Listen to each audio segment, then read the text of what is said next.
CAA আইনের বিরুদ্ধে বুধবার কালো দিবস পালন করে টিএসএফ। এদিন আগরতলা সার্কিট হাউস স্থিত গান্ধী মূর্তির পাদদেশে টিএসএফ এর কর্মী সমর্থকেরা বিক্ষোভ প্রদর্শন করে। নেসুর আহ্বানে এদিন গোটা উত্তর পূর্বাঞ্চলের রাজ্যগুলিতে সিএএ আইন লাগুর বিরুদ্ধে বিক্ষোভ প্রদর্শন করেছে। 2019 সালের 11 ডিসেম্বর আজকের এই দিনটিতে রাজ্যসভায় সিএএ বিলটি পাশ হয়েছিল। সেই সময় থেকেই নেসরের সাথে টিএসএফও এই বিলের বিরুদ্ধে বিভিন্ন আন্দোলন কর্মসূচি সংঘটিত করেছে। সংবাদ মাধ্যমের সামনে বিক্ষোভকারীরা সিএএ বিলের বিরুদ্ধে ক্ষোভ প্রকাশ করেন।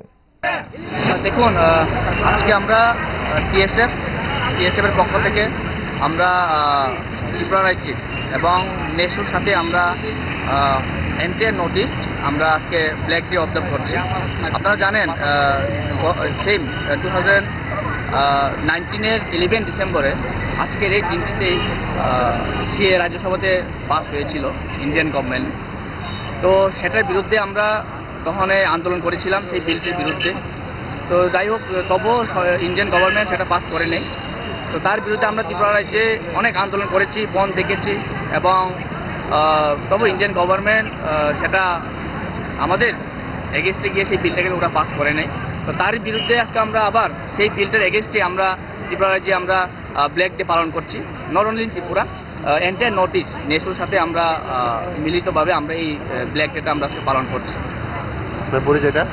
আমার নাম মনীষ দেববর্মা, টিএসএফ আগরতলা টাউন কমিটির প্রেসিডেন্ট। ইচ্ছে করে ডায়েটটা ভুলে রোলটা ফুচকাটা খেতে, কিন্তু মনে রাখতে হবে 5 দশক ধরে গ্যাস অম্বল ও পেটের সমস্যা একমাত্র সমাধান গ্যাস নল।